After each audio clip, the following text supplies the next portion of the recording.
Hey groupers, Pastor Marshall here.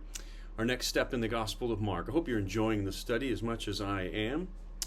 I started off this week by telling you about some things people have said to me that I've never forgotten. They're little things that they probably don't remember saying to me.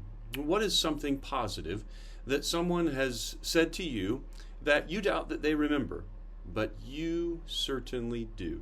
Share that with your group. Remember, we're talking about positives. How does your family, in this story we see how Jesus' family feels about his ministry. How does your family feel about your faith in Jesus? And how do they feel about your commitment to the church? Is there any difference between how they feel about your relationship with Jesus and your commitment to the church? What did the teachers of the law get right about Jesus?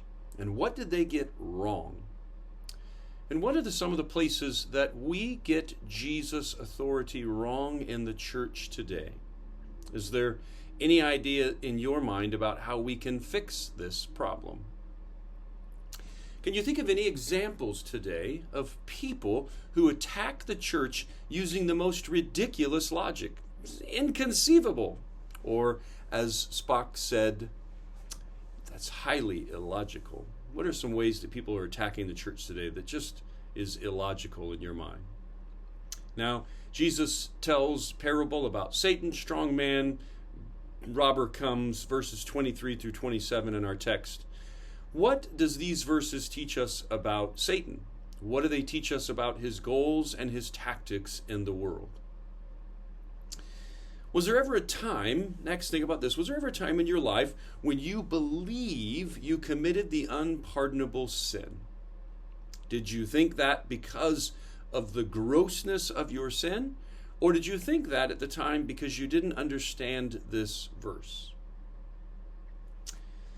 How would you counsel a Christian who thinks that they have committed the unpardonable sin? How would you counsel someone whose sensitive conscience worries about this verse?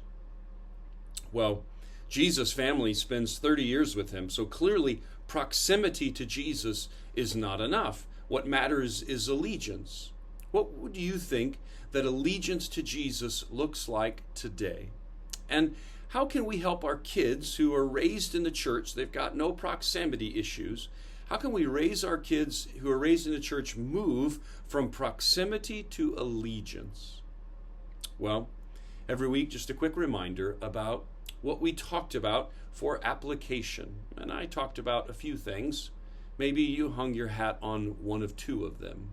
If you have a sensitive conscience, if you worry about the unpardonable sin, is your heart calm now? Did your worries get silenced?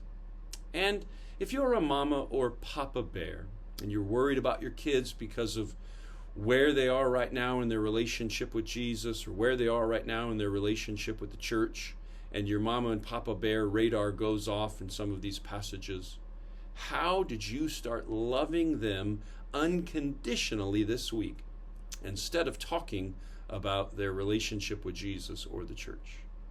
Well, I hope that you have a great study. I'll look forward to seeing you when I get back from Israel. God bless.